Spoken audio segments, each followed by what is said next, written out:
And welcome back everyone to Spyro 2 Let's Play. We will be going into Zephyr, which is one of my least favorite worlds. In the last episode I said it was my least favorite, but I thought of another that is, I think, worse.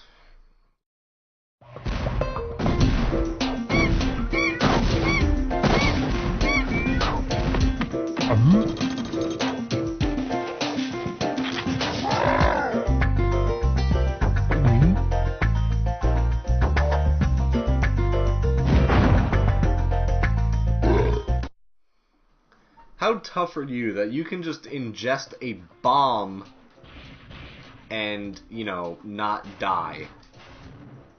That, I think, is pretty impressive. Anyway, let's talk to you. Okay, Spyro. Looks like we got us a bit of a situation here. The Breeze Builders have got us pinned down, and we've been waiting for a volunteer to blow up their munitions building. Looks like you're it. Hooray, so we are going to be blowing up the Breeze Builders munitions building. Now, actually, what I'll do is I'll explain next episode when we do Breeze Harbor how this is all related, and it's really, really weird because you'll never guess in a million years. For some reason, the critters in this level are just caterpillars, which I kind of feel bad when I kill them, because they explode into their body part section. Ow! And I think it's kind of amusing.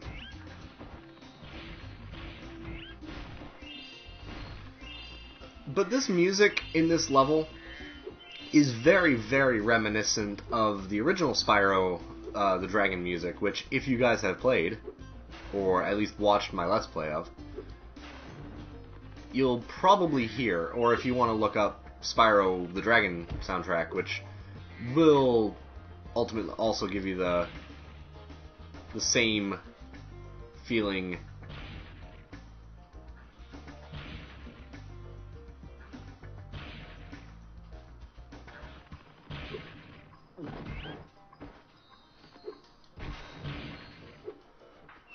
Okay, now, with these little hawk things, you have to destroy the enemy that they're feeding the bombs to. Then they'll have no reason to feed the bombs, and then they'll target you. Now, it's not all that difficult, but sometimes it can just get annoying. So let's talk to you. Dang cannon just ain't working for me. You think you can blast that bird, soldier? Jump up here and give it a try. Yep, we gotta blast the bird. It works fine, you idiot. You just suck. It's just a little sensitive on the side. The side-to-side motion, that's all. Way too high. Now it's inverted for up and down, so if you want to aim lower, you have to press up on the control pad. Same with aiming higher, you have to press down. So, way too high. Too low. Come on. Nope. There we go. Right there. Just right. Okay. So let's collect the gems that came off of these things that we blew up. Both the bottle and the metal crate. Because we're going to have to eventually. And then we can just continue on into here.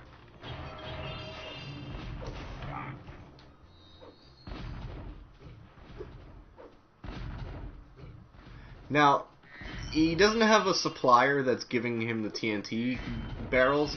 He's just kind of like sneezing them up, which is kind of strange.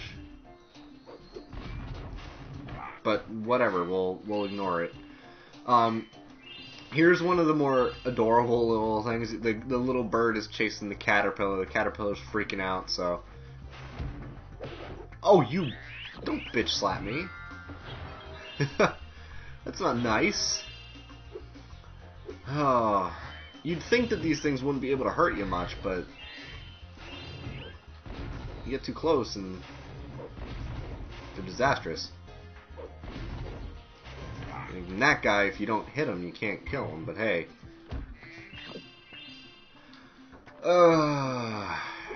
Okay, so... Got another cannon. Fire that into the balloon. Fire that into the door. I'm gonna drop down because we're gonna have to go this way and do some stuff in here because it's annoying. And actually, we're gonna go across through this tunnel. We'll do that. Actually, we'll do that part next. We'll do that part second, not first. But we got these cow things. If I can freaking aim properly. Now we need to get these cow anteater hybrids up into that pen.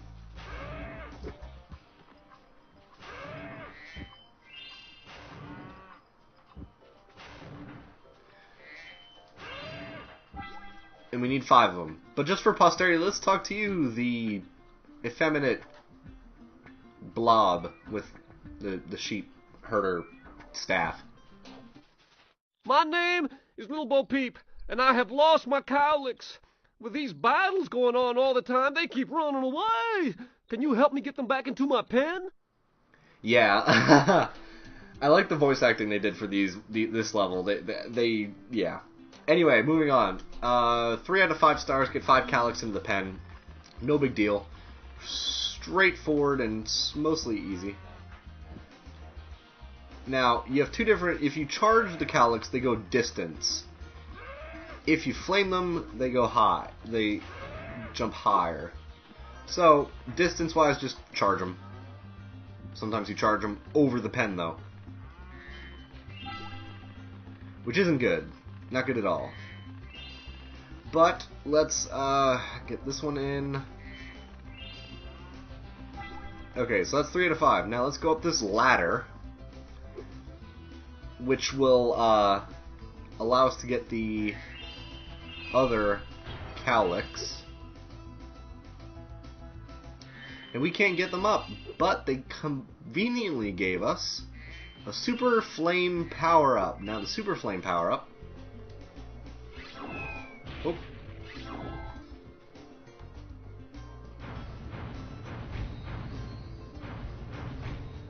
The super flame power-up is really handy in this level, or at least in this section, because if you hit a cowlick with a super flame, they go really, really high.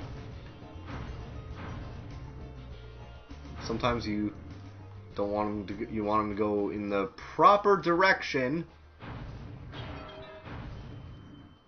There we go. Okay, so we got all the cowlicks out of the little ravine area. And here we go, we got the mystery jar. Mystery jar is going to take us back all the way through the level, so don't worry too much about it. And let's get these gems. I think I got them all over in there, and I did. And let's get those. Excellent. And let's get these that last glass container there. And let's get these cowlicks into the pen. So be careful at this point because you don't want them to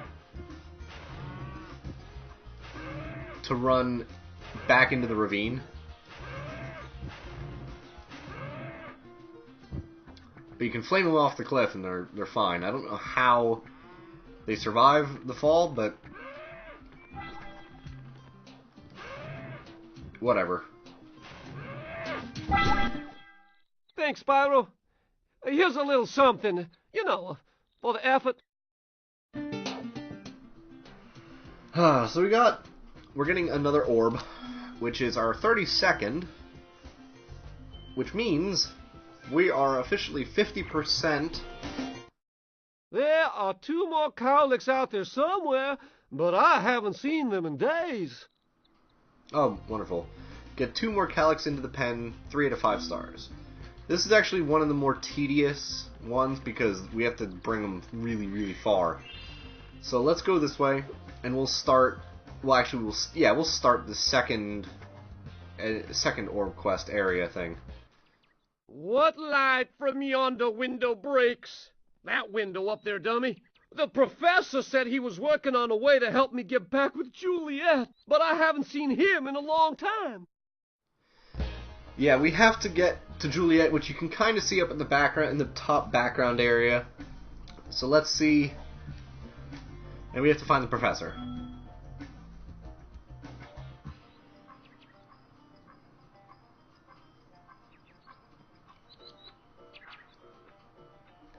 Now, just like the standard Romeo and Juliet story, you have... Actually, let me turn this down just a hair. With the normal Juliet and Romeo story, you have 2 feuding families. In this case, we have the fat asses and the breeze builders. I don't know what to call I guess the Zephyrs? I don't know. And the breeze builders, which are rival factions, I guess you could say, that basically just want to kill each other. And here's one of the 2 cowlicks, by the way. But we have to unite them and help them get together. No big deal. Now, I'm just walking through to get these gems so I don't have to worry about it later. What I'll do first, though, before we actually do the Romeo and Juliet-esque love stories, I will get these cowlicks back to Little Bo Peep. Because I want to get that out of the way first.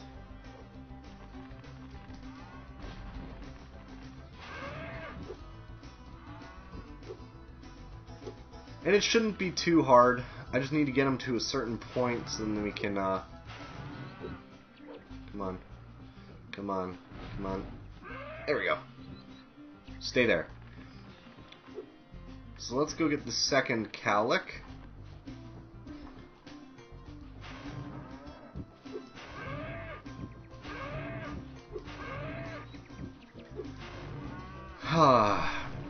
Now, I said that this part was tedious, and it really is.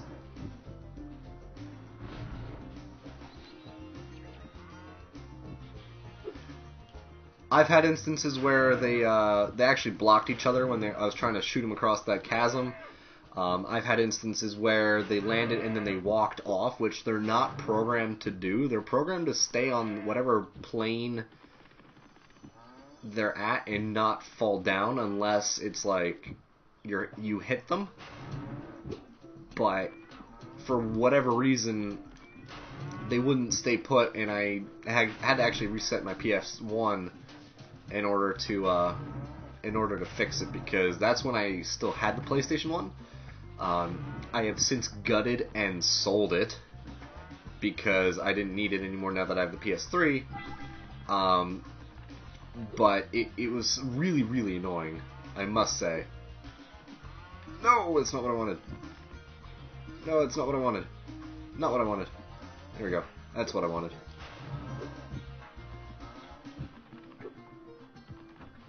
Come here. Where do you... Yeah. Oh gosh, come on. Come here. Here we go. Now let's get you into the pen. I shouldn't have actually hit him, but I guess hit detection was not the strong suit of Insomniac at this point. Oh, you jerk! That's one of the things I was talking about. They block each other and then they ricochet. Well, I am impressed. You got all 7 cowlicks for me. Here's a fair reward. Yay! We get another orb. So, we have 2 of the 3 orbs in this level.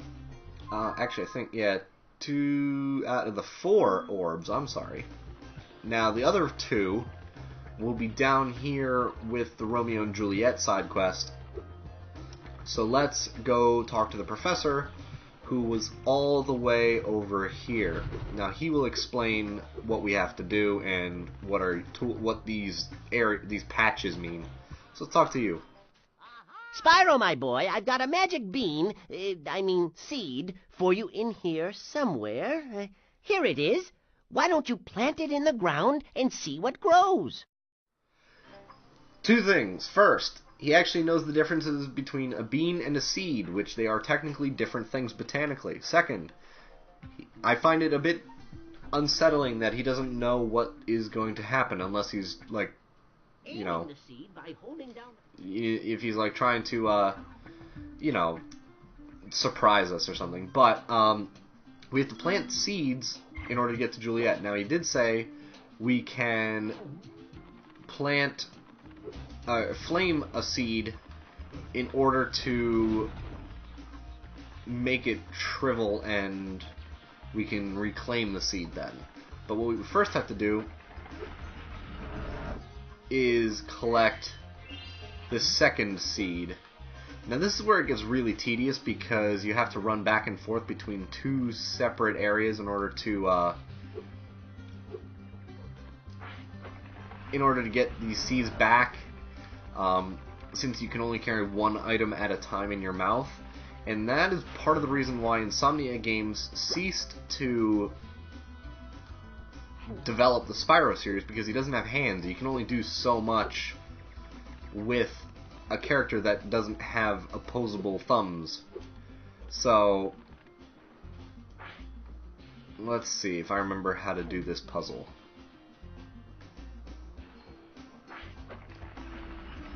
Okay, so we have this, and we have this. And we have this seed. So we have 3 seeds for this area. So let's grow that there. And now we get this seed here. So there are a lot of these magical seeds. So let's... Here we go. Let's get these platforms built.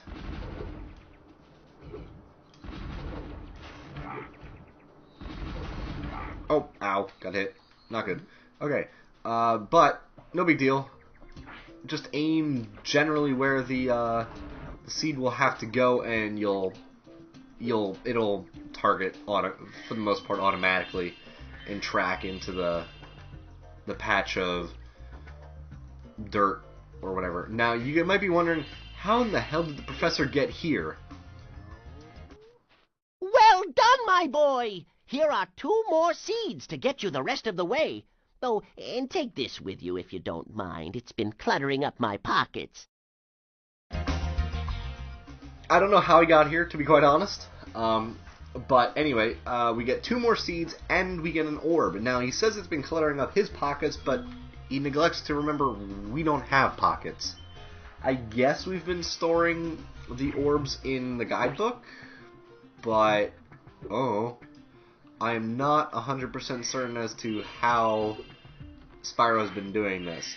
Now what you have to do, fairly straightforward, take 1 seed up, do not plant it, get the other seed, and now we can actually plant the seeds and get over to Juliet. So it's a very easy puzzle. I remember it was a little difficult when I was younger, but that was when I first played the game, and I had no idea what I was doing. So, let's go talk to Juliet. Romeo, Romeo, wherefore art thou, Romeo? Oh, there's Romeo.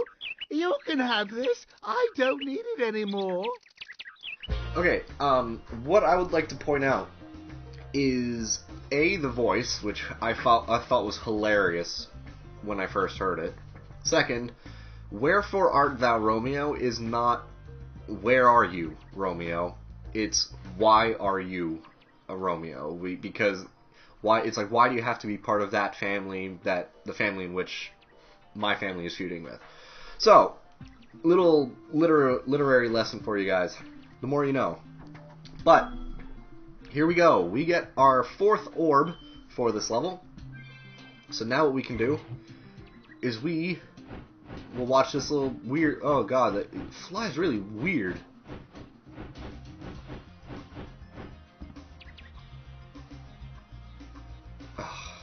Weird flying pattern. But they're all happy-go-lucky, so we're just going to ignore them, and we are going to continue on with this level. This actually is one of the longer levels because of those two side quests, and I'm not going to split up the video just because I want it to be all in one part. I don't want it to I don't have you guys have to watch a second part of this level. I want to keep the levels as whole videos. So let's go get this jar, and we're almost done. So we're almost done with this level, so it's not going to be too much longer. And it's all the way back at the beginning. So let's go claim our treasure and then hightail it back to the end of the level to get our talisman. Now, as you can see, rainbow! I didn't mention it earlier, but I figured, hey, they put a rainbow in just like they did with Hurricos, so I figured I might as well. So let's go as fast as we can through these tunnel areas, and we will get to the end of the level fairly quickly. Just collect the gems, don't forget any, jump over the TNT barrels. If you played Spyro 1, you... Oh, no! No! Oh, damn it. Oh, well. If you played Spyro 1, you guys would remember the barrel level in Nasty Nork's world, if you got that far. I remember I never got that far. I always ended up stopping at the final, the third or fourth homeworld. I think it was Dreamweavers I always stopped at because I had no idea what to do. So, yeah, that's where I stopped playing. So, if you got that far, congratulations, you got farther than me when I first played it. If you watched our Let's Play, we got 100%, so... Oh. Okay, I have no sparks. Okay, there we go. I'm going to first do this.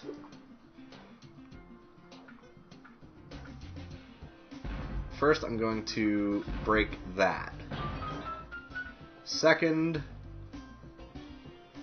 I'm going to get sparks. Third, I'm actually going to use the cannon on the munitions stockpile. There we go.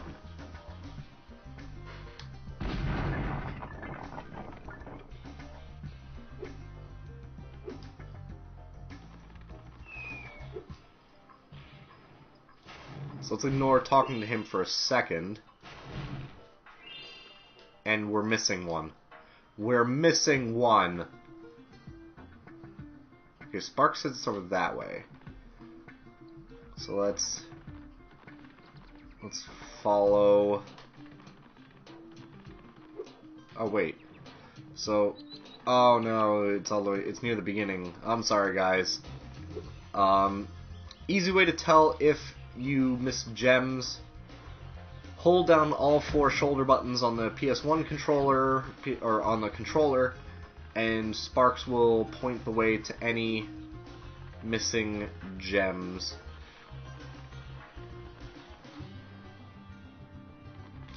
Oh wait, I never went into here. I feel so stupid.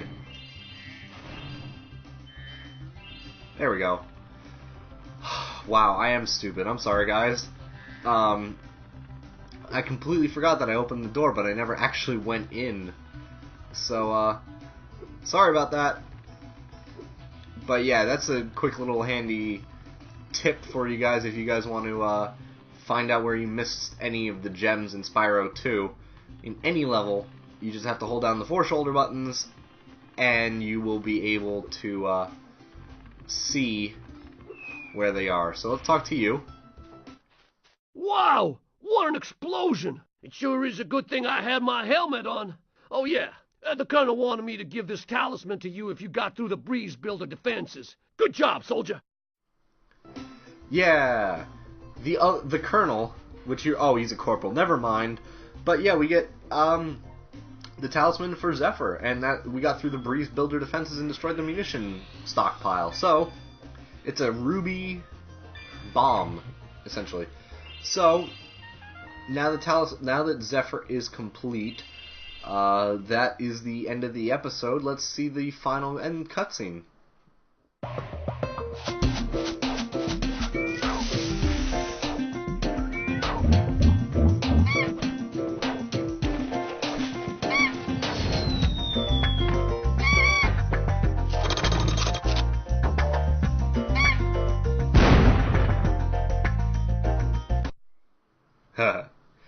Anyway, so that's all of Zephyr. Let's go, we'll end the episode, and I will see you guys next time with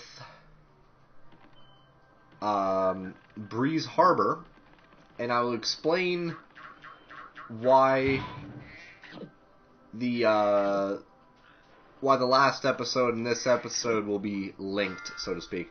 So I will see you guys next time.